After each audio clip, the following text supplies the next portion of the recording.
Hello everyone, welcome back to my channel civil Gyan centre. आज हम लोग पढ़ने जा रहे हैं defects in flexible pavement. Pavement construction हम लोगों ने लास्ट वीडियो में खत्म किया था। ये एक बचता है डिफेक्ट्स इन फ्लेक्सिबल पेमेंट और एक बचता है मार्शल मिक्स डिज़ाइन। तो ये दो चीज़ हम लोग ख़त्म करेंगे आज। पहले डिफेक्ट्स इन पेमेंट्स। तो देखिए, बात करते हैं डिफेक्ट्स इन फ्लेक्सिबल पेमेंट। सबसे पहला टाइप ऑफ पेमेंट डिफेक्ट है सरफेस डिफेक्ट। जैसे क्या क्या सरफेस डिफेक्ट में सबसे पहला फैटी सरफेस। इसमें क्या है, बिटमिन जो होता है वो ऊपर की ओर मूव कर जाए और एक फिल्म ऑफ बिटमिन कलेक्ट हो जाए, तो वो एक तरह से फैट थोड़ा सा बल्जी आउट लगेगा और उसको हम लोग फैटी सरफेस बोलते हैं। Bitumen moves upward and collected as film of bitumen. ये अधिकतर समर सीजन में होता है, जब बिटमिन थोड़ा लूज हो जाता है, ऊपर की ओर मूव कर जाता है और ये वेट होता है समर में और कोल्ड में स्लीपरी हो जाता है।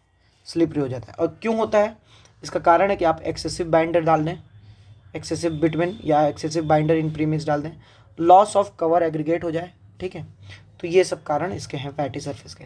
दूसरा है स्मूथ सरफेस।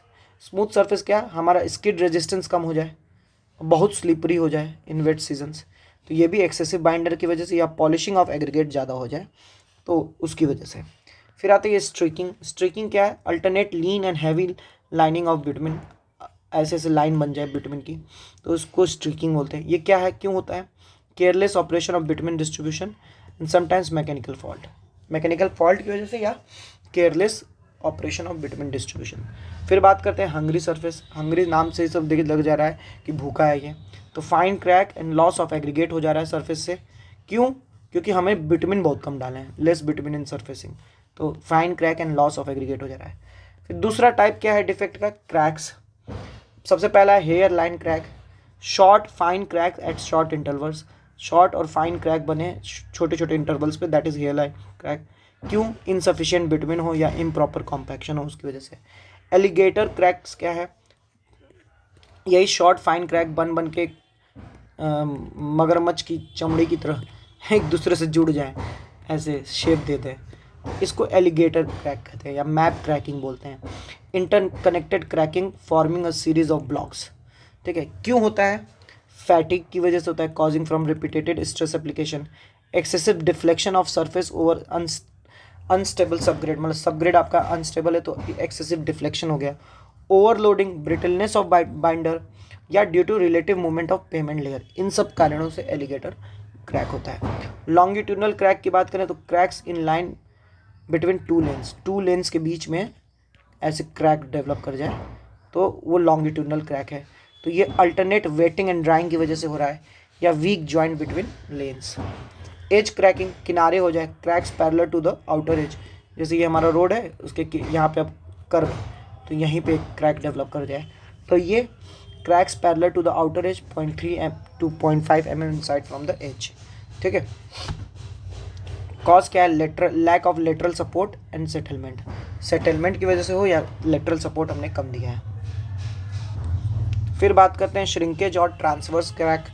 ये क्या है, forming large block. Shrinkage of bitumen की वजह से due to loss of water. Shrinkage क्या होता है, लॉस ऑफ वाटर। तो shrinkage of bitumen with age की इफेक्ट की वजह से या लॉस ऑफ वाटर की वजह से ये जो श्रिंकेज और ट्रांसवर्स क्रैक डेवलप करते हैं। फिर एक आता है रिफ्लेक्शन या सिंपैथेटिक क्रैक। तो देखिए, रिफ्लेक्शन को बोलिए found in rigid payment, not in flexible payment. ये रिजिड पेमेंट में होता है। तो ये क्या होता है, क्रैक्स ओवर जॉइंट, जब दो पेमेंट के जॉइंट जहाँ मिल रहे हैं तो वहाँ पे जो क्रैक हो, वो anywhere in overlay of cement concrete pavement, या due to cracks in pavement layer underneath, नीचे की लेयर में जो उनमें क्रैक की वजह से, and due to brittleness and ageing of bitumen. ठीक है, तो ये रिजिड पेमेंट में होता है रिफ्लेक्शन या sympathetic crack.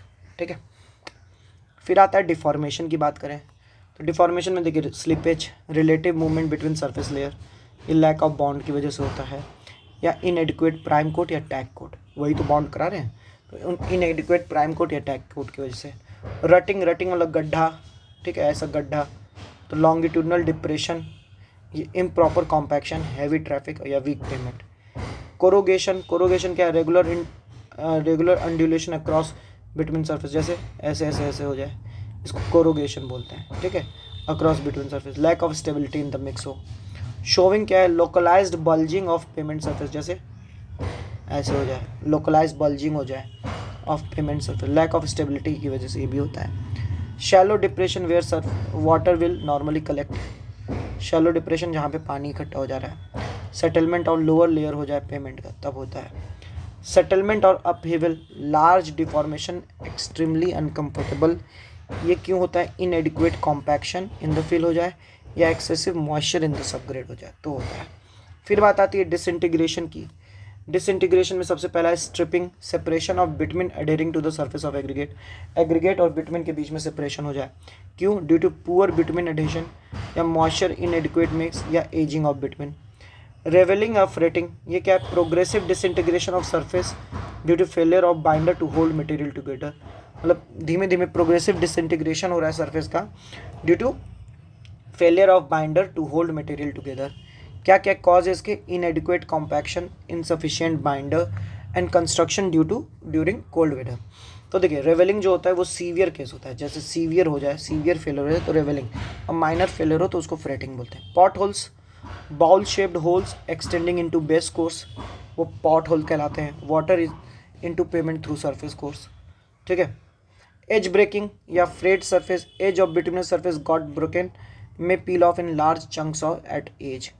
Insufficient side support या lower layer of pavement not being wider than upper layer, मतलब जो लोअर लेयर है वो अपर लेयर की जितना वाइड नहीं है तो इधर वाला टूट जाएगा। जैसे ये मान लेते हैं ये लोअर लेयर है, अपर लेयर इतनी है, तो इन वाइड अपर वाली ज़्यादा वाइड होगी तो ये किनारे वाले टूट जाएंगे, एज ब्रेकिंग हो जाएगा, फ्रेट सरफेस कहलाएगा। फिर कुछ और नोट्स देख लीजिए। बर्ड बाथ क्या कहलाता है, due to subgrade failure, subgrade failure की वजह से जो पॉट बनते हैं उसको बर्ड बाथ कहते हैं। सब्सिडेंस क्या है, ये localised abrupt lowering of road surface है ड्यू टू पुअर कॉम्पैक्शन या पुअर लोकल ड्रेनेज। डिस्टॉर्शन क्या है, irregular deformation of pavement, it may result from different traffic induced pavement deformation of the pavement layer. Urban transport planning process क्या होता है, ये 6 याद रहना चाहिए नाम, कि अर्बन ट्रांसपोर्ट प्लानिंग प्रोसेस में inventories, trip generation, trip distribution, model split, traffic assignment, plan preparation, evolution, ठीक है। Inventories, trip generation, trip distribution, model split, traffic assignment, plan preparation, evolution, ये सारी चीज़ें अर्बन ट्रांसपोर्ट प्लानिंग प्रोसेस में होती हैं। Model split मतलब choice of mode. Trip purpose decide the shape of diversion curve in model studies, ठीक है। फिर alligator crack, pot hole, ravelling observe in flexible pavement, लेकिन रिजिड पेमेंट में mud pumping plus observe होता है। Crazing क्या होता है, breaking up of road layer through cracking into the irregular shaped areas. तो this is all about the pavement failures, ठीक है। अब लास्ट लेक्चर हमारा बचा है मार्शल मिक्स डिज़ाइन का, वो हम अगले लेक्चर में करेंगे, फिर हमारा हाईवे हो जाएगा ख़त्म।